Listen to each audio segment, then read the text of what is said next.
على كثير من الأمور خاصة في الشوط الثاني فيه بعض التغييرات في بعض الأمور اللي كانت إيجابية نسبيا. هل يجب أن نشتغل على عدد من الأمور خاصة قبل المواجهة المقبلة راح تكون مهمة مع المغرب؟ والله شفت يعني المنتخب المغربي يعني ما عندوش مستوى يعني عالي كبير. هو مقارنة بالسنغال ولا كونغو.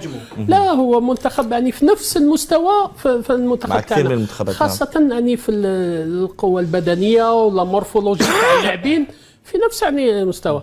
هو منتخب يعني في نيل تاعنا نينا نقدروا نربحوا يعني عليه فاسيلمون حكيم، ولكن لازم نلعبوا بنفس الطريقه تاع الشوط الثاني.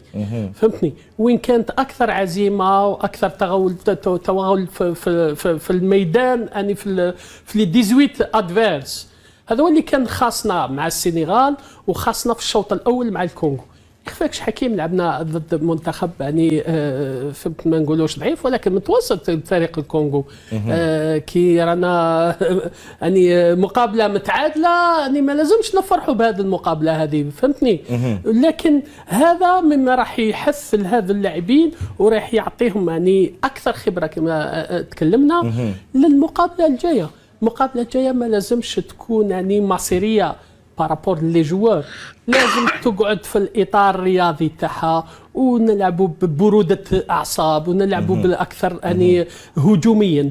وانا نظن باللي التشكيله تاع الشوط الثاني هي اللي راح تكون يعني اساسيه في المباراه تاع المغرب. طيب قبل ما نجي سي عبد اللطيف بورايو نروح الى ملعب نيلسون مونديلا ببراقي مع مبعوثنا كمال مهوي. مساء الخير، مرحبا، اهلا وسهلا. بعد المنطقه المختلطه، الأجواء هناك، الظروف، هل تخلص المنتخب من ذاك العبء؟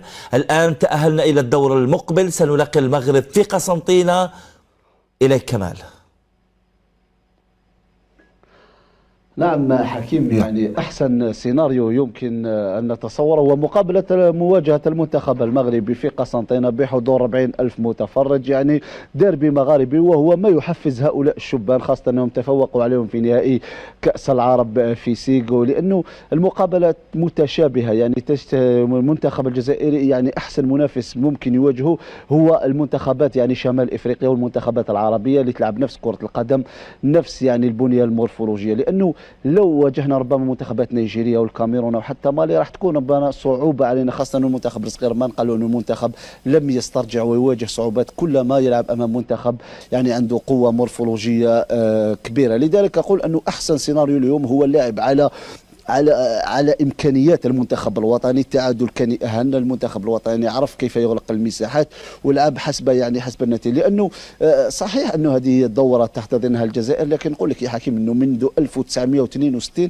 المنتخب الوطني شارك مره واحده في كاس العالم لما احتضنا نحن سنه 2009. يعني لا احد اشتغل منذ 62، لا يوجد من اشتغل او كون منتخب قوي لهذه الفئه.